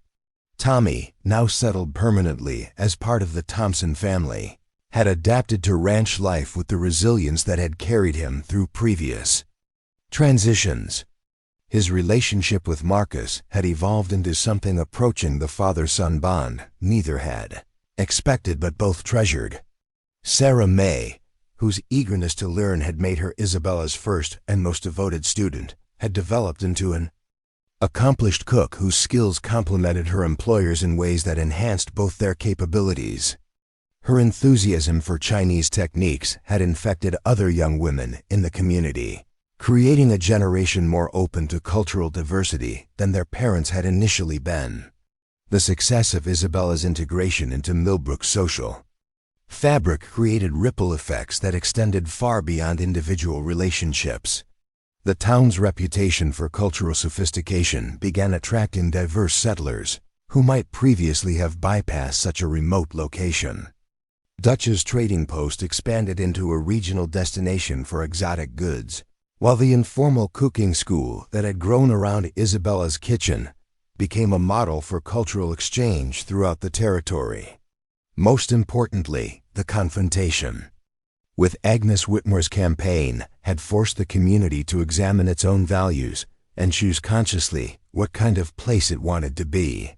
The decision to embrace quality and diversity over narrow tradition and fear had strengthened Millbrook's social fabric in ways that would benefit future generations.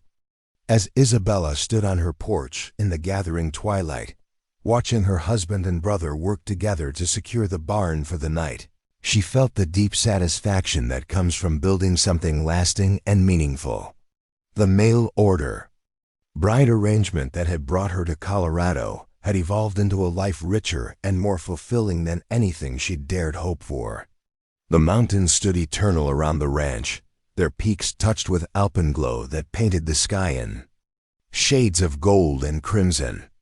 In their steadfast presence, Isabella found reflection of her own journey from uncertainty to belonging, from survival to prosperity, from mere acceptance to genuine love. The aroma of tomorrow's bread drifted from the kitchen where Sarah May was preparing dough using techniques that blended American tradition with Chinese refinement. The scent carried promises of continued growth and discovery, of traditions honored and innovations embraced, of a future built on the foundation of understanding rather than fear. Millbrook had become more than just the place where Isabella lived. It had become the community where her heritage was valued, her skills were appreciated, and her dreams had found fertile ground. The foreign spices that had once seemed threatening now seasoned the very air with possibility, creating a fragrance that spoke of home in all its complexity and promise. 2 years had passed since Isabella Thompson first stepped off the train in Millbrook, and the transformation she had wrought extended far beyond anyone's wildest imagination. The small Colorado mountain town had evolved into something unprecedented in the territory, a thriving cultural crossroads where East met West in ways that enriched everyone involved. The morning sun streamed through the windows of what had once been the Thompson Ranch kitchen, but now served as the headquarters for the most successful culinary enterprise in 3 counties. Isabella moved through the expanded space with practiced efficiency, supervising a staff of 6 local women who had mastered the intricate techniques of authentic Chinese cooking while maintaining their own regional specialties. The transformation of the kitchen reflected the broader changes that had swept through Millbrook. What had begun as a simple cooking demonstration had evolved into a sophisticated operation that supplied prepared foods to mining camps throughout the region, catered special events for the territory's elite, and provided ongoing education for anyone interested in expanding their culinary knowledge. Sarah May, now 20 and Isabella's chief assistant, managed the daily operations with competence that would have impressed restaurateurs in San Francisco or Denver. Her mastery of both American and Chinese techniques had created a unique cooking style that perfectly captured the cultural fusion that had become Millbrook's signature characteristic. The Morrison party, once the full banquet service for their anniversary celebration, Sarah May reported as she consulted the appointment book that had become essential for managing their growing business. 50 guests, including the territorial governor and his wife. Isabella smiled at the irony of their success, reaching such heights that government officials now sought out the foreign cooking that Agnes Whitmore had once condemned as un-American. The governor's specific request for authentic Chinese cuisine represented validation that exceeded her most optimistic hopes. Tommy, now 14 and growing into the kind of young man who commanded respect through competence rather than bluster, managed the supply chain that kept their operation running smoothly. His partnership with Dutch van der Berk had evolved into a sophisticated network that brought specialty ingredients from as far away as San Francisco and Portland, while also developing local sources for items that could be adapted to Chinese cooking techniques. The new shipment from San Francisco arrived yesterday, Tommy announced as he entered the kitchen with his characteristic purposeful energy, including that special tea you ordered for Mrs. Mills's digestive problems. The medical collaboration between Isabella and Dr. Catherine Mills had produced remarkable results. combining traditional Chinese herbal knowledge with modern Western practices to create treatments that surpassed what either approach could achieve individually. Their success had attracted attention from medical professionals throughout the territory, leading to consultations and correspondence that elevated Millbrook's reputation as a center for innovative healthcare. Marcus emerged from the expanded dining room where he'd been reviewing architectural plans for their next construction project. The success of Isabella's culinary enterprise had generated sufficient prosperity to fund significant expansion of both their business operations and their living quarters. But more importantly, their marriage had deepened into the kind of partnership that neither had dared expect when their arrangement began. "The contractor thinks we can have the new wing completed by autumn," he said, his voice carrying the satisfaction of someone whose investments were paying dividends beyond mere financial gain. "That will give us space for the private dining rooms and the extended cooking school you've been planning." The cooking school had emerged naturally from the constant stream of requests for instruction that Isabella received from women throughout the region. What had begun as informal lessons for neighbors had evolved into a structured program that attracted students from as far away as Denver and Colorado Springs. The curriculum covered not just cooking techniques, but also cultural philosophy, nutrition, science, and business management for those interested in establishing their own culinary enterprises. The success of Isabella's integration into Millbrook's social fabric had created opportunities that extended far beyond individual prosperity. The town had become a destination for travelers seeking authentic cultural experiences, generating revenue for hotels, shops, and transportation services throughout the region. Dutch's trading post had expanded into a major distribution center for exotic goods, while local farmers had diversified their crops to include vegetables and herbs specifically requested by Isabella's operation. The morning's first customers arrived precisely at opening time, a mix of regular patrons and curious newcomers that reflected the diverse clientele the restaurant had cultivated. The menu had evolved to include both traditional Chinese dishes, prepared with complete authenticity, and innovative fusion creations that combined the best elements of multiple culinary traditions. Mrs. Prudence Ashford, whose initial hostility had gradually transformed into grudging respect and eventually genuine appreciation, had become one of their most loyal customers. Her weekly orders for her husband's favorite beef and black mushroom dish represented a complete reversal of her original opposition to foreign influences. "Isabella, dear," she said with the warmth that had replaced her former coldness, "I need to place an order for our church social next week. Pastor Santos specifically requested your spring rolls, and I think we should add that wonderful soup you make with the winter melons." The transformation of community attitudes had been neither immediate nor universal, but it had been thorough, enough to create lasting change in Millbrook's social dynamics. Even Agnes Whitmore, while never becoming an enthusiastic supporter of Chinese cuisine, had ceased her active opposition and occasionally made grudging acknowledgments of the economic benefits Isabella's presence had brought to the community. The relationship between Isabella and Agnes represented perhaps the most complex aspect of the cultural evolution that had occurred in Millbrook. Their interactions remained formally polite rather than genuinely warm, but they had achieved a mutual understanding based on recognition of each other's contributions to community welfare. Agnes's organizational skills and social leadership had found new outlets in coordinating charitable efforts and cultural events, while Isabella's culinary expertise and cultural knowledge had elevated the town's reputation throughout the territory. Father Miguel Santos arrived for his weekly consultation about the philosophical aspects of Chinese culture that he'd been incorporating into his pastoral counseling.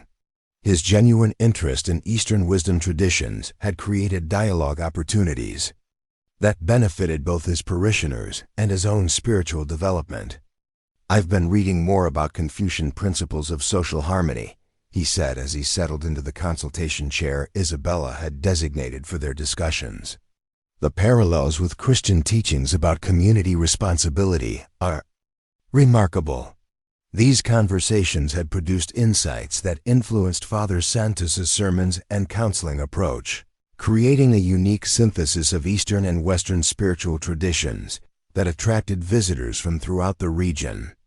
His reputation as a progressive religious leader had enhanced Millbrook's appeal to educated settlers, seeking communities that valued intellectual curiosity and cultural diversity. Dr. Catherine Mills arrived for her regular collaboration session, bringing case notes and medical journals that documented their joint research into herbal treatments and dietary therapies.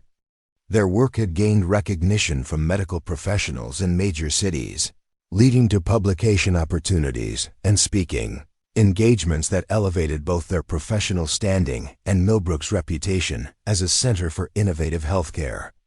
The results from our digestive disorder treatment program continue to exceed expectations, Dr. Mills reported as she spread research documents across the consultation table. The combination of traditional Chinese herbs with modified Western dietary recommendations is producing success rates that surpass anything I achieved with conventional treatments alone.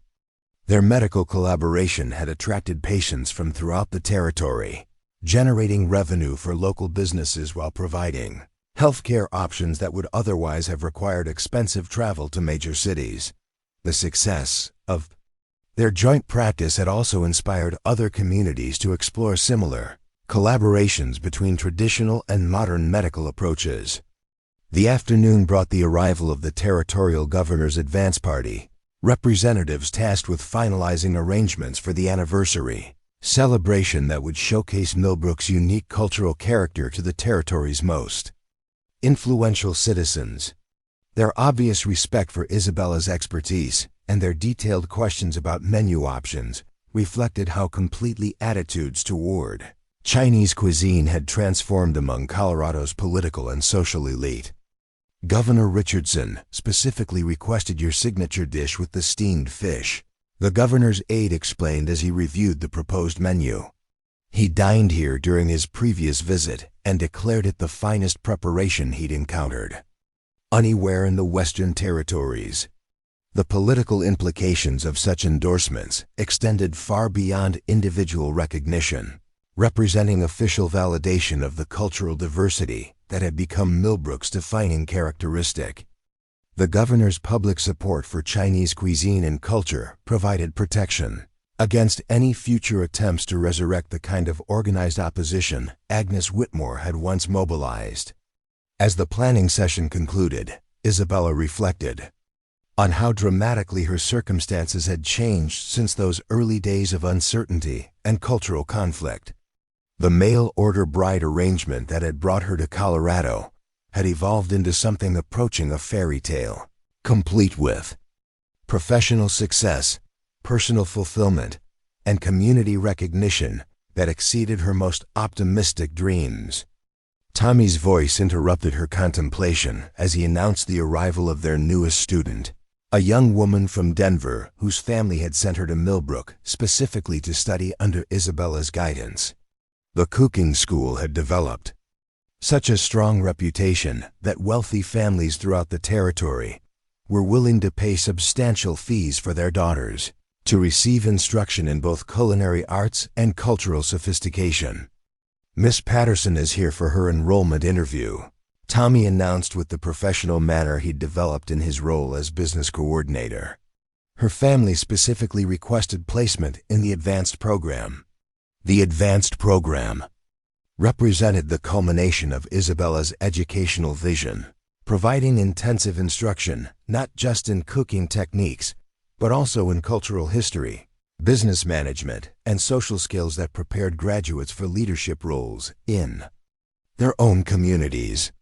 Several graduates had established successful restaurants in other territories, spreading both Chinese culinary traditions and the model of cultural integration that Millbrook had pioneered. The interview with Miss Patterson revealed the sophisticated understanding that now characterized people who sought out Isabella's instruction. Rather than exotic curiosity or trendy interest, prospective students demonstrated genuine appreciation for the depth and complexity of Chinese culinary traditions and their philosophical foundations. I've studied your published writings on the relationship between food and cultural identity, Miss Patterson explained during her interview. Your approach to maintaining authenticity while adapting to local conditions represents exactly the kind of sophisticated thinking I want to develop in my own work. Isabella's writings had emerged naturally from her teaching activities, beginning with simple recipe collections and evolving into philosophical essays that explored the deeper meanings of cultural exchange and adaptation. Her publications had gained recognition among educators and social theorists throughout the Western territories, establishing her as an intellectual authority on cross-cultural communication and community development. The evening brought the weekly gathering of Millbrook's Cultural Society, an organization that had formed spontaneously around the intellectual activities that Isabella's presence had inspired. The group included residents and visitors who shared interests in literature, philosophy, art, and social innovation, creating dialogue opportunities that enriched everyone involved.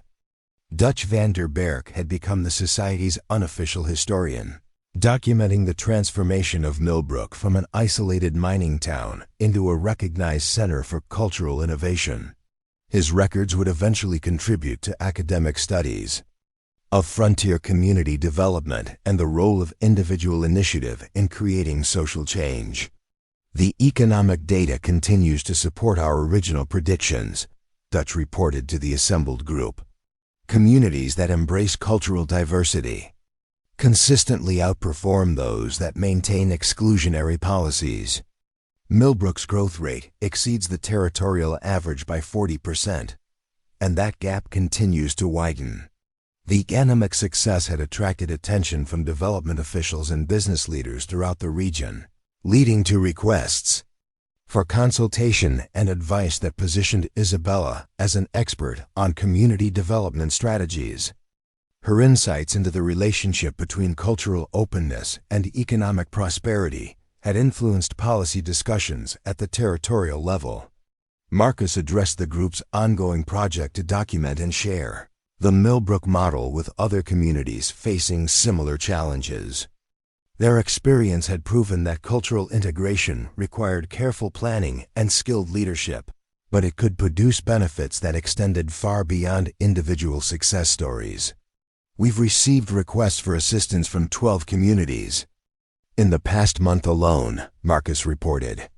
The demand for guidance on cultural integration strategies suggests that our experience represents something larger than local success. The requests for consultation had created opportunities for Isabella and her team to travel throughout the territory, sharing their expertise while learning from other communities' experiences with diversity and cultural change. These exchanges had enriched their own understanding while contributing to broader social evolution throughout the American West.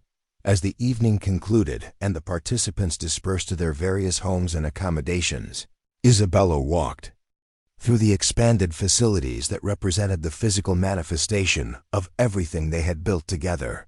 The kitchen where she had first demonstrated Chinese cooking techniques had grown into a sophisticated operation that employed dozens of people and served hundreds of customers weekly. The dining rooms where nervous guests had first tasted exotic flavors now hosted celebrations, business meetings, and educational events that attracted visitors from throughout the region.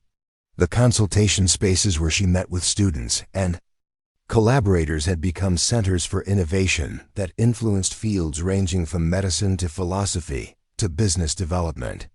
But perhaps most significantly, the community that had once struggled to accept a single Chinese woman now actively recruited diverse residents and celebrated cultural variety as a source of strength rather than division.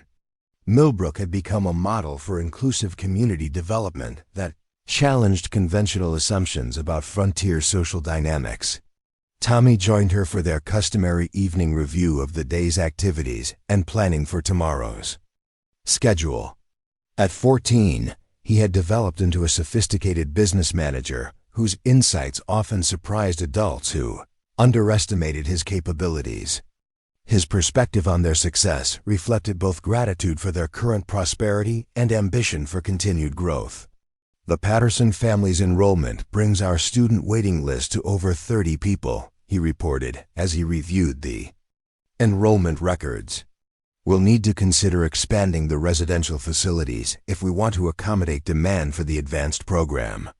The success of their educational enterprise had created challenges that Isabella was still learning to manage. The demand for instruction exceeded their current capacity, while maintaining quality required careful attention to student selection and program design. The balance between growth and excellence represented an ongoing challenge that tested her leadership skills. Marcus emerged from his office where he'd been reviewing correspondence from government officials, business leaders, and academic researchers who sought information about the Millbrook development model. Their experience had attracted scholarly attention that positioned them as experts on questions of cultural integration and community development that extended far beyond their original goals. The University of Colorado wants to establish a research partnership to study our community development strategies, Marcus announced with obvious pride. They're proposing to document our methods and outcomes for publication in academic journals. The academic recognition represented validation of a different sort, acknowledging that their practical success reflected principles and practices that could benefit other communities facing similar challenges. The research partnership would provide resources for more sophisticated documentation while ensuring that their experiences contributed to broader understanding of social development processes.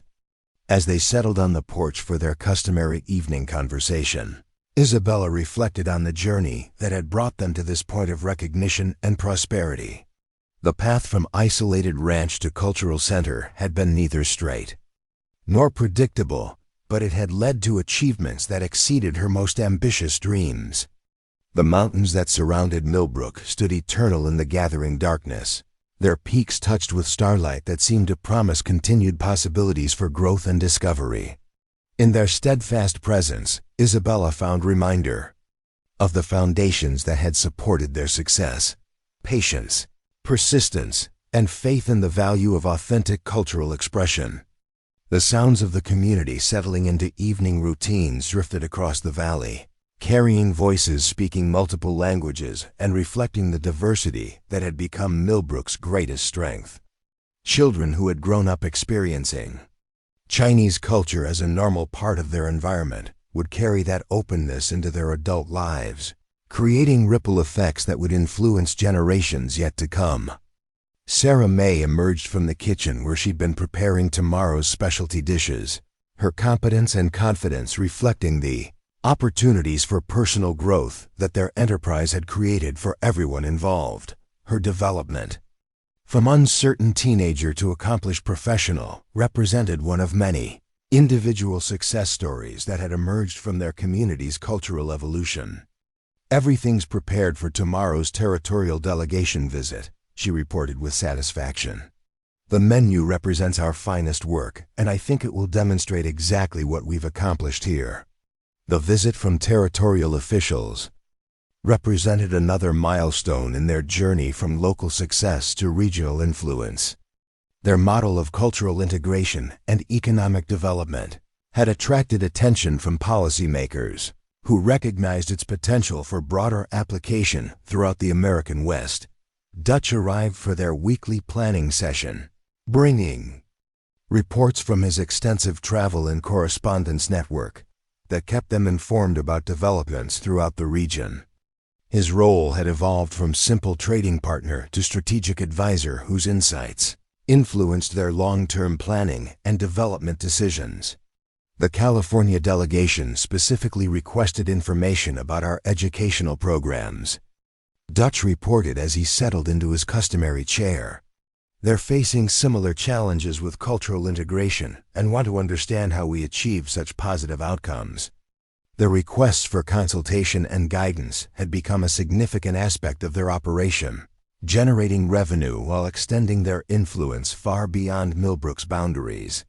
Isabella's expertise in cultural integration had become a valuable resource that communities throughout the West sought to access.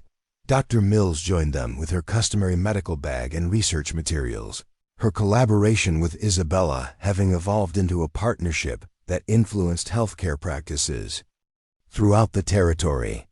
Their joint research had produced publications and speaking opportunities that elevated both their professional standing and Millbrook's reputation as a center for medical innovation. The medical conference in Denver wants us to present our research on integrative treatment approaches, Dr. Mills announced with obvious excitement. This will be our largest professional audience yet, with physicians attending from throughout the Western territories. The medical recognition represented another dimension of their success, demonstrating that cultural integration could produce practical benefits that improved people's lives in measurable ways. Their treatment approaches had achieved results that attracted attention from medical professionals who recognized the value of combining traditional and modern knowledge. As the planning session continued into the late evening, Isabella marveled at how completely their circumstances had transformed since those first uncertain days when her arrival had sparked community controversy. The woman who had once faced organized opposition for cooking foreign food now advised government officials on cultural development strategies and collaborated with university researchers on social innovation projects. The success had been built on foundations that went deeper than individual talent or favorable circumstances. It reflected principles of respect, patience, and genuine commitment to community welfare that had gradually overcome fear and prejudice. Through demonstrated value and authentic relationship building, Tommy's observation, offered with the wisdom that occasionally emerged from his teenage perspective, captured the essential truth of what they had accomplished together. "We didn't just create a successful business," he said thoughtfully. "We proved that different cultures can make each other stronger instead of threatening each other." His insight reflected understanding that went beyond business success to encompass the broader social implications of their achievement. The Millbrook model had demonstrated that cultural diversity could become a source of community strength when approached with wisdom, patience, and genuine commitment to mutual benefit. As the evening concluded and their collaborators departed for their respective homes, Isabella stood once more on the porch that had become her favorite place for reflection and planning. The view across the valley now included lights from dozens of homes and businesses that had flourished as a result of the cultural vitality they had helped create. The mail-order bride arrangement that had brought her to Colorado had evolved into something unprecedented in frontier community development, a model for cultural integration that produced benefits for everyone involved while maintaining respect for individual heritage and identity. The foreign spices that had once seemed threatening now seasoned the very air with possibility and promise. The future stretched ahead with opportunities that seemed limited only by their imagination and energy. The success they had achieved provided a foundation for continued growth and innovation, while the relationships they had built ensured that their influence would extend far beyond their individual lifetimes. In the mountain silence that settled over Millbrook each evening, Isabella heard not emptiness but potential, not isolation but connection to a network of communities and individuals who were working to create a more inclusive and prosperous American West.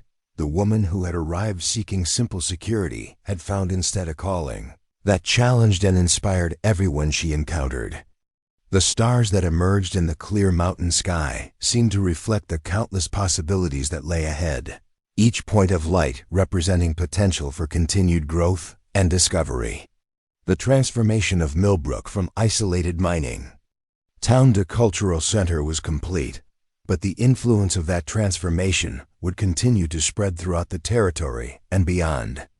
Up next, you've got two more standout stories right on your screen. If this one hit the mark, you won't want to pass these up. Just click and check them out.